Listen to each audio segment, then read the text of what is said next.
శ్రీ సత్యసాయి జిల్లా కదిరి నియోజకవర్గం Madanapalle road Kadiri all care compound దగ్గర కేజీఎన్ మామిడికాయల మండి నూతనంగా ప్రారంభమైంది. మండి యాజమాని షేక్ షానవాజ్ మాట్లాడుతూ మా వద్ద ప్రత్యేకంగా రైతులకు గిట్టుబాటు ధరలతో కొనబడునని తెలియజేశారు. కదిరి పట్టణ ప్రజలు మరియు చుట్టుపక్కల ప్రాంతాల వారు మా వద్దకు ఇచ్చేసి మామిడికాయలను కొనుగోలు చేయవలసిందిగా, తమ వ్యాపార అభివృద్ధికి ప్రజలు తోడ్పడవలసిందిగా ఆయన కోరారు. శ్రీ సత్యసాయి జిల్లా కదిరి నియోజకవర్గం Madanapalle road Kadiri all care compound దగ్గర కేజీఎన్ మామిడికాయల మండి నూతనంగా ప్రారంభమైంది.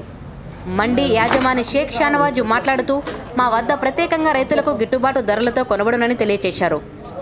కదిరి పట్టణ ప్రజలు మరియు చుట్టుపక్కల ప్రాంతాల వారు మా వద్దకు విచ్చేసి మామిడికాయలను కొనుగోలు చేయవలసినదిగా, తమ వ్యాపార అభివృద్ధికి తోడ్పడవలసిందిగా ఆయన ప్రజలను కోరారు.